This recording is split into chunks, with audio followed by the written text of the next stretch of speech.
Oli kuwanda boy yuji wetwogerera KAPEESA yandibanga akwatiddwa nabyo mbikuletedde ate ye Brisher Kash agudde mu bintu Dubai gye yagenza nabyo tebisubwa ate bo 16 bafiiriddewo era nga abalala nabo bakyafa nabyo mbikuletedde wamu n'omugagga Ras atulaze omukazi we omupya nabyo mbikuletedde wamu n'ebyanyegenyege nabyo tebisubwa n'amalala agasingako togasubwa. Twebazaako mu mwenna ba subscribers baffe mwenna namwe mwenna abalikinga video zaffe nti kyemukola kyamaanyi nga weeri enkola yaffe wano kuwanda boy UG. Mbadde nkusaba ompere video eno ka like tusobole okweyongerayo nawe ate na subscribinga tukusaba osubscribing era nga tetunageyongerayo bo ba Biva Organic bagamba gwe wenna ayina ebirwadde ebyenjawulo jangu bakujjanjabe oterere era nga osobola okubakubirako ku namba yaabwe eri awo wansi wamu ne Hajivumbi nga ayina obubaka bwayagala okukuwa tumale tuyongereyo n'amawulire gaffe. A'udhu billahi minash shaitanir rajim. Bismillahir rahmanir rahim. Alhamdulillahi rabbil alamin.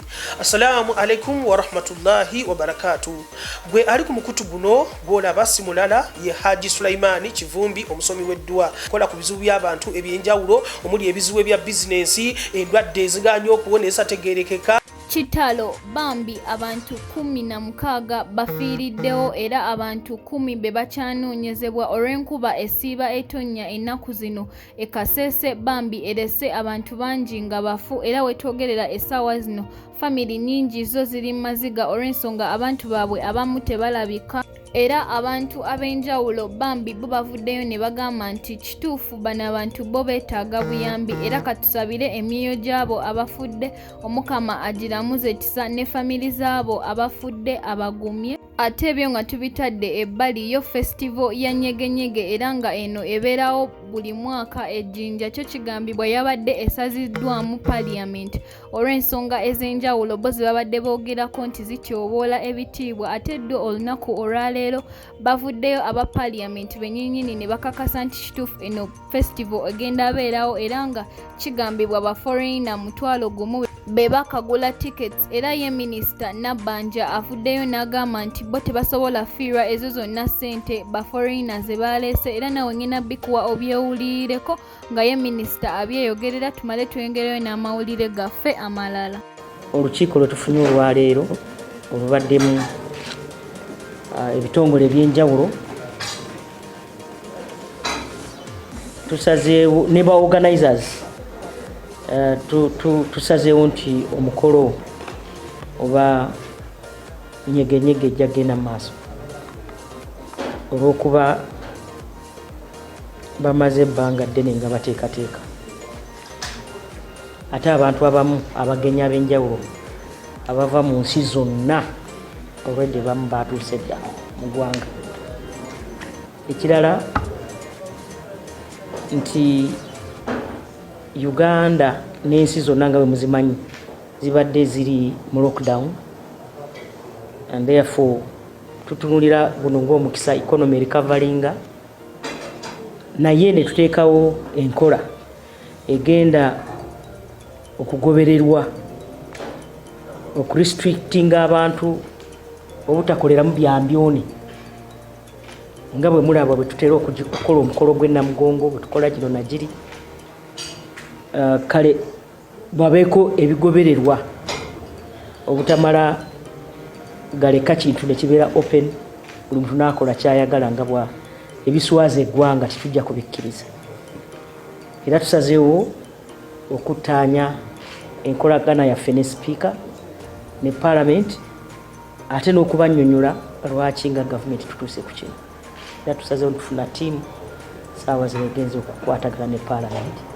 Ate ebyo nga tubitadde ebbali ye omugagga Rasa avuddeyo n'atwanyulira omukyala we omupya era agambye mu mwenna abaali tebamwagaliza namwe mwenna abaali bamuloga nti ebintu byammwe tebyakola ye waali essaawa zino ali mu masanyu olw'ensonga yafunye omuntu omupya amubikka era naawe ngena bikuwa obyewulirireko nga ye abyeyogerera tumale tweyongereyo n'amawulire gaffe amalala. Mwandoga mukazi kyo yo yeranga wamulabye ate akani mwekubisa mwekutte bwetuti kitegeeza ki oyo abamwa nnyo okugoba wekutte nga mwekubisizza oba mwina ekibi kyayina mukyogere omulimu muli okwogera bibiri mubyogere nga bukyali byangange nga mbitegedde zimamala okusalawo nti gwe nkutwala kiba kiwedde oli abatakyalina wawankawanka era nze n'abenzima kwana tekingana bakwana oli bwaba omwenzi nemuga nti nkwagala kati anoonya kyanoonya mu basajja nekibula byonna mbiyina sente nziyina sekisi mwina laavu nyiyina kati onjagazaaki tonna kyonjagazaaki naye ate yaŋŋaanye bannamawulire tabeetaagira ddala ne Angel watugambako lumu yakugaana bannamawulire oyo Angel tanganaga bannamawulire imaamanye booha oli waabalengera ku geeti ngaŋŋaanye okuggula wajulo balumbayo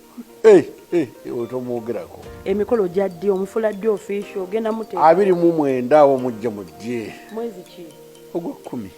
banga kire mumaze naye nga tonnasalawo kugenda waako eri ebbanga sijja dyogera wiiki ng'emu yayipaawo naawe naku 3 nekiri ekyana kirungi kale mumaze ebbanga wewuliriza kiri ekyana kirungi ne bwoba omaze nakyo wiiki emu oyinza okuwalirizibwa okukya ate ebyo nga tubitadde ebbali ddyo ssanyu jerere eri Brisher Kash eri e Dubai gye yagenze era nga kigambibwa ono bambi ye olwabadde olw'okutuuka olw'ensonga alina bafans bangi e Dubai bo ne bamusimbirawo emmotoka era wetwogerera ye ssanyu jerere era naawe ngenda bikuwa obyewulirireko nga ye Brisher Kash ali kwebaza abo bonna abamuwadde ebyo tumale tulengereyo n'amawulire gaffe amalala omunene atuuse mu kizimbe manye enziga yiyo gyejjiddemu y'amaanyi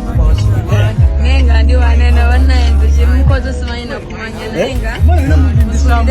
bane bodyguard wadde wolidda wa jankuna bodyguard kiki tomanyi mirimu gyo ndindako tokuba nnyo naye ngaekituufu guys mwana amaze okutuuka wagenda okusula tasule mu bed space aze wantu watabo nnyo so Brisher olaga hotel aveyo mu bitiibwa. Welcome Dubai, Brisher.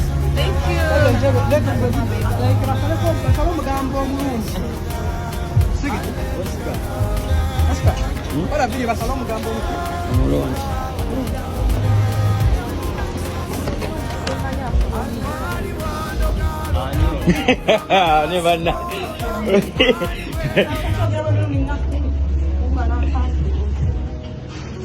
olazeewo ati namumulindeko muli bafumbo kiki mala tukola ki ate ebyo nga tubitadde ebbali zo ensonga za kapeesa zandibanga mbi olw'ensonga kigambibwa ye waakukwatibwa wanaabaze wano mu Uganda era nga omusango gugenda okuba nga gumuguddwako gwa bufere olw'ensonga yeebise nga si kituufu nti yafudde era nga kigambibwa olunaku olwaleero ye kapeesa agenda beera ku live emu nga abannyonnyola mu ye empya gye yazannye era naawe kambikuwe obyewulirireko mwebalekwe kumira ku Wonderboy UG tubaagala nnyo omukama abatu bamutuuse kussa eryebika mbadde nsaba ontaagingira ebikapese byonna gye biri eno message njagala ebituukeko ebivubuka bino ebikapese byebifaanana bitya bw'olabanga ekivubuka ekyeyerusa ekivubuka ekisiba ebiviiri ng'abakazi bw'olabanga ekivubuka ekyalina ekitonga kikeera mu jiimu kuzimba mubiri bino ebivubuka ebisinga bibeera mu bishort byambala ebiwala ebimpi ne biraga ne body n'ebifuba manyanga ekyo ekivubuka kikapese tekirina gye kigenda kukutwala kifeeriya